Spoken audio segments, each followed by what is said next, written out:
Hello दोस्तों, रश्मि बाइटी stories में आपका स्वागत है।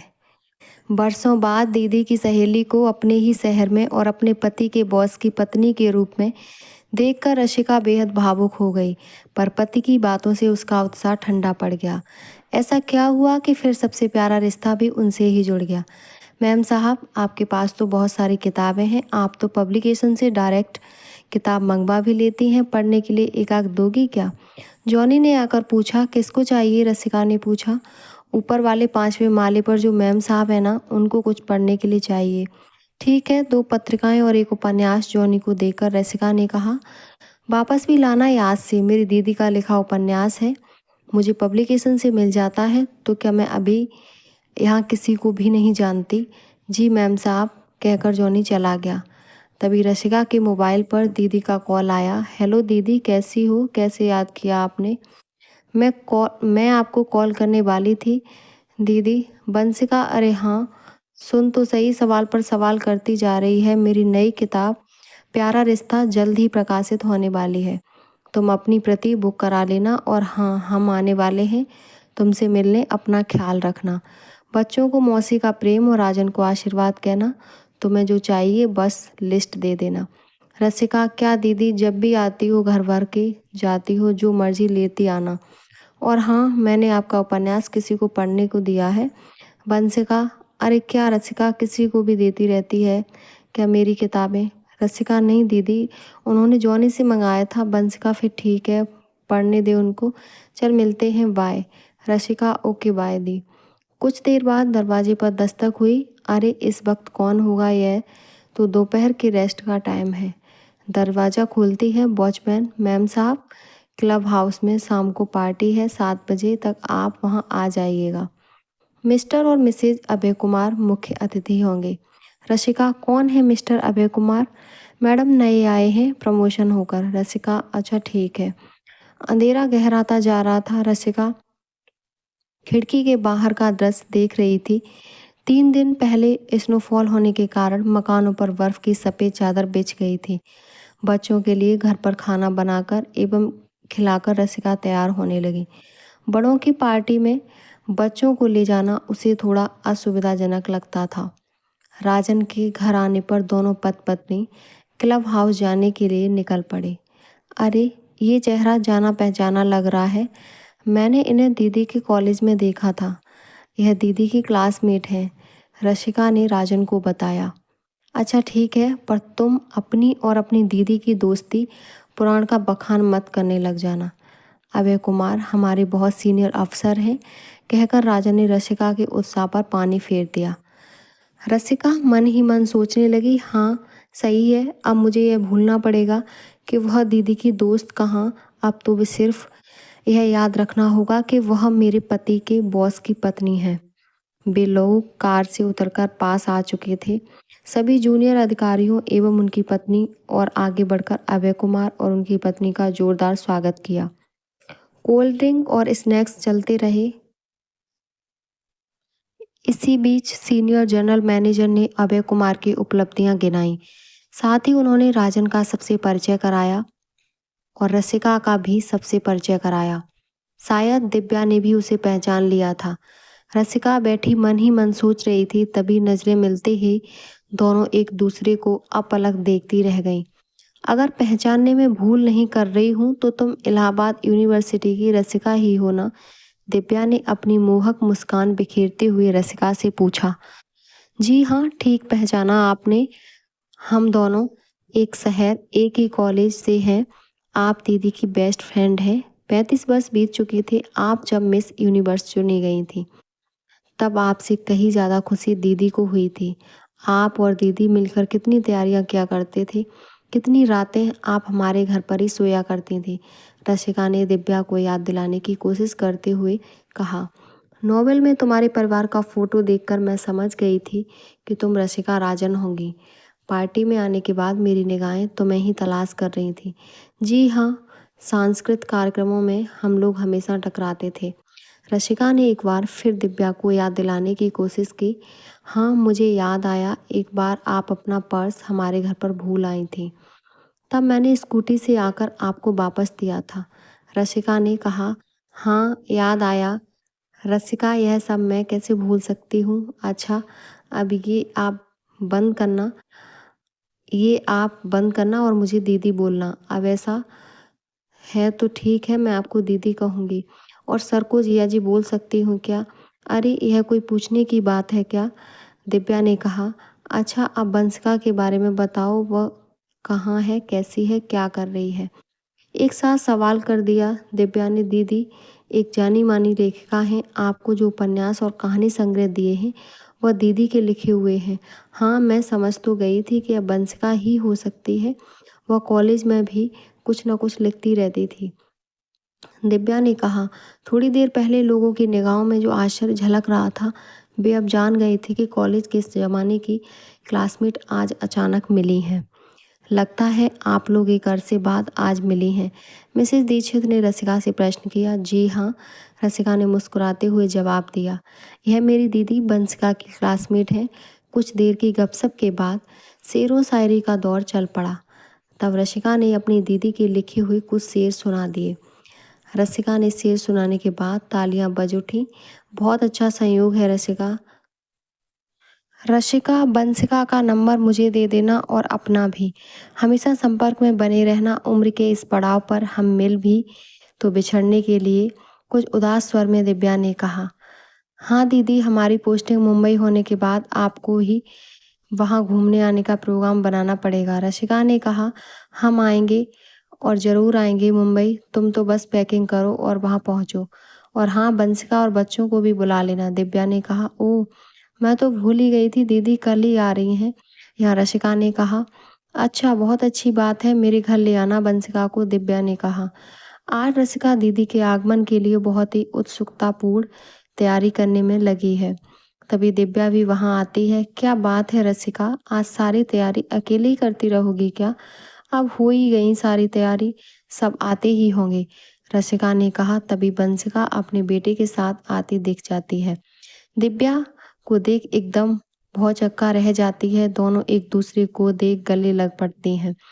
अगर मैं भूल नहीं रही हूँ तो तुम इलाहाबाद यूनिवर्सिटी की दिव्या शर्मा हो ना? बंसिका ने कहा। जी हाँ, ठीक पहचाना बंसिका तुमने। हम दोनों एक ही शहर, एक ही कॉलेज और एक ही वर्ष के स्नातक रह चुके हैं। आज 35 साल हो गए हैं, दिव्या ने कहा। अब तो बंसिका और दिव्या के स्कूल से लेकर अब तक के सारे किस्से नॉन स्टॉप चालू हो गए। दोनों ने खूब सारी बातें की। यह सरप्राइज बंसिका को अत्यंत सुखद लग रहा था। इस दौरान रसिका ने सबके नाश्ते और खाने के सभी प्रबंध कर दिए थे।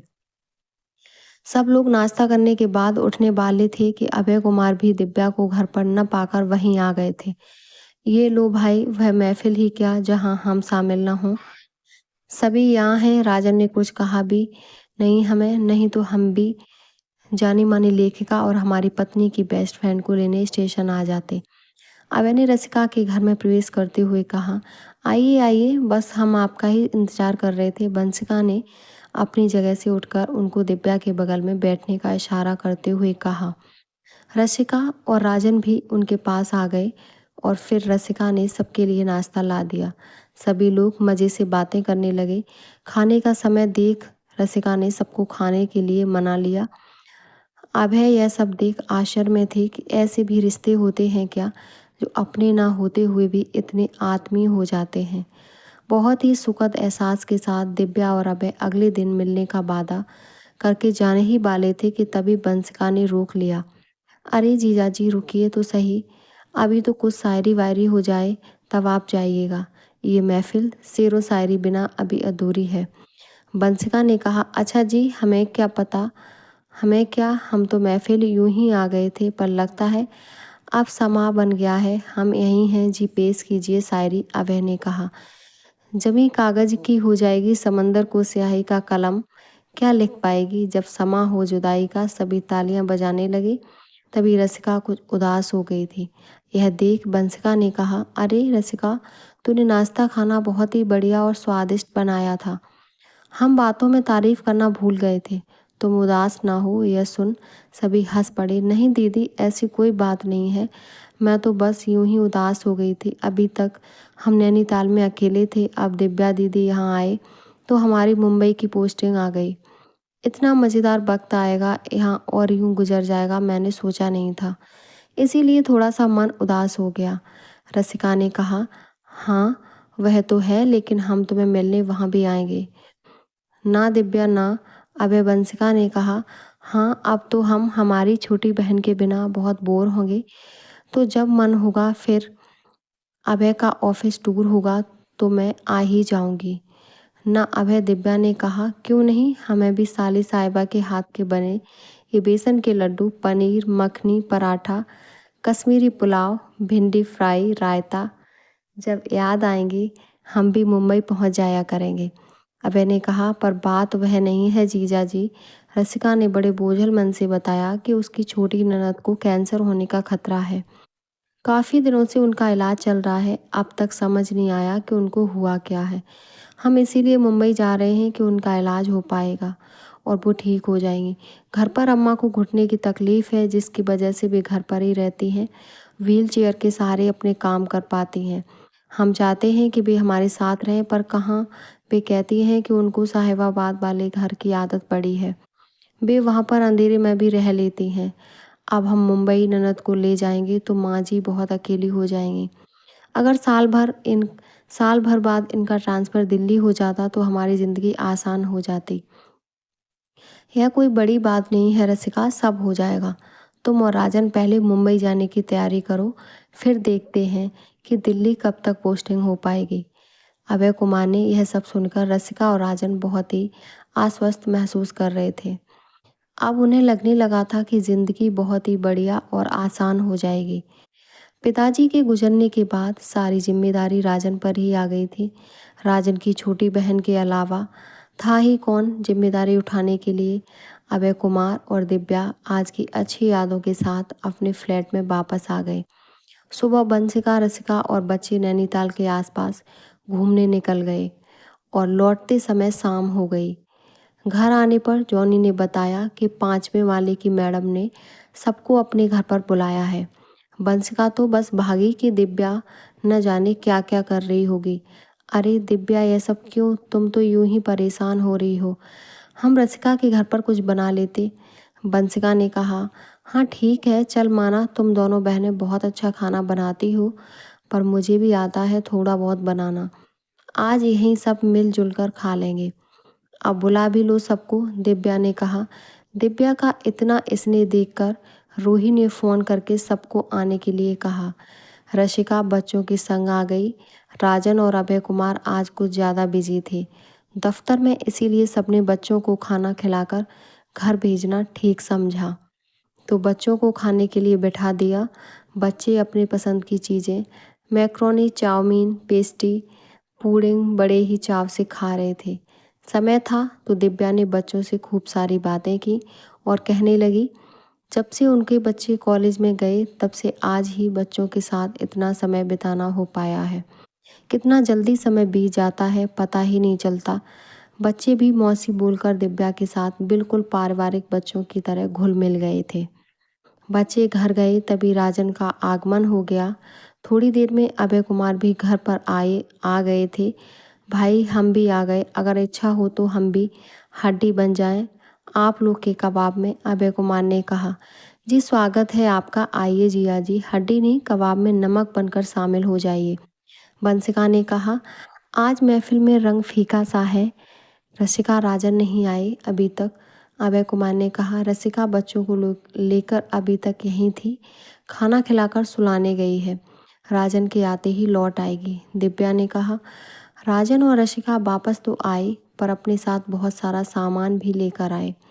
रसिका बच्चों के खा लेने के बाद अपने रूम में आई थी, तब तक राजन भी घर पर आ चुके थे।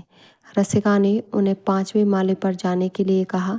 तब राजन ने कहा, अरे रुको, तो मैं बस अभी आया, आखिर मैं मेरे बॉस के घर जा रहा हूँ तो ऐसे ही थोड़े ही जाऊँगा। राजन गए और थोड़ी देर में वापस आ गए। अपने साथ रसमलाई, घेवर, काजू कतली लेकर घर आ गए। यह सब लेकर वे अभय कुमार के घर पर जा पहुँचे। वहाँ बड़ी गर्मजोशी से अभय कुमार ने राजन का स्वागत किया। सभी लोग मिलजुल कर भोजन करने लगे। फिर शेरो शायरी का दौर चला। रात के 1 बज रहे थे। जब याद आया कि अगली सुबह बंसिका दीदी को वापस जाना है।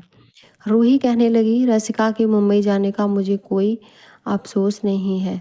हम नैनीताल आते जाते रहेंगे, तब तक दिव्या और अभय जी यहाँ हैं। हाँ दीदी, जब आप दिव्या दीदी से मिलने आना तब मुझे भी बता देना, हम भी आ जाएंगे नैनीताल, या फिर आप लोग मुंबई आ जाना, रसिका ने कहा। जल्द मिलने के वादे के साथ सभी लोग वापस अपने रूम में आ गए। सुबह दीदी ढेरों मीठी यादें छोड़कर अपने बच्चों को लेकर वापस चली गईं।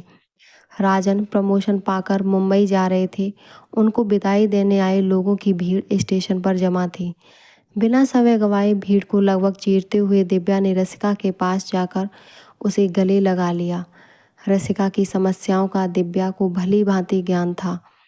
दिव्या ने कहा, मेरे जीवन में सब था, माँ बाप, सास ससुर, ननद, जेठ जेठानी, भाई भाभी, 2 बच्चे, एक बेटा एक बेटी, बस एक छोटी बहन की कमी थी। रसिका, वह तुमने पूरी कर दी। हम तुम्हें कभी किसी तकलीफ में अकेला नहीं रहने देंगे। हमें अपना समझकर याद करना और हक से बताना। तुम्हारी दीदी जीजा तुम्हारे लिए जो बन पड़ेगा सब करेंगे। दिव्या जाते जाते रसिका को बड़ी आस बंधा गई थी। उसी आस की एक किरण तब दिखाई दी जब रसिका सब सामान शिफ्ट करके होली पर साहिबाबाद आई थी। तब राजन को ऑफिस के काम से दिल्ली भेजा गया था।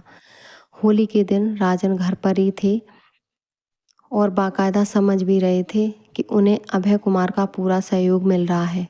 होली बीतने के बाद रसिका राजन और बच्चों के साथ वापस मुंबई चली गई थी। वहाँ परीक्षा शुरू होने वाली थी। ननद का इलाज भी अच्छा हो रहा था।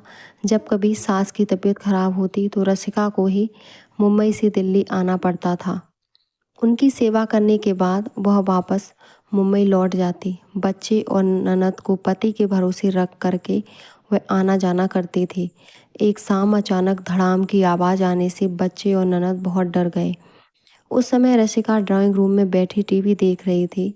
उसने चैनल बदलकर न्यूज़ देखा तो रसिका का दिल दहल गया। मुंबई की लोकल ट्रेन को आतंकवादियों ने निशाना बना लिया था। लोकल ट्रेन में बम विस्फोट किए गए थे। सब अपने घरों में टीवी के आगे बैठ गए थे। कुछ बाहर निकल आए थे। माहौल एकदम से बदल गया था। पुलिस आ गई थी, सबको हटने और घर जाने के लिए फोर्स कर रही थी। माहौल में तनाव छा गया था। सभी लोग घबरा गए थे। रसिका को भी डर लग रहा था, अब राजन घर कैसे आएंगे। मन में बुरे बुरे ख्याल आने लगे। रसिका कैसे भी राजन को अपने सामने सही सलामत देखना चाहती थी। अचानक दरवाजे की घंटी बजी और जैसे ही रसिका ने दरवाज़ा खोला, सामने राजन को खड़ा देख उसकी खुशियों का ठिकाना नहीं रहा। वह डर की वजह से राजन के सीने से लग गई। तभी बच्चे और ननद भी आकर राजन से चिपक गए। राजन का मन अब मुंबई से उचटने लगा था। वह भी मन ही मन मुंबई से वापस जाने की बात सोचता रहता था। तभी राजन को माँ की याद आई। मैं ज़रा माँ को कॉल कर लेता हूँ, खामखा टीवी देखकर घबरा रही होंगी, राजन ने कहा। फ़ोन कॉल किए पर माँ ने फ़ोन नहीं उठाया तो राजन को कुछ शंका होने लगी। फिर राजन ने पड़ोस के शर्मा परिवार को कॉल किया तो पता चला कि माँ तो अभी टीवी शो देख रही हैं।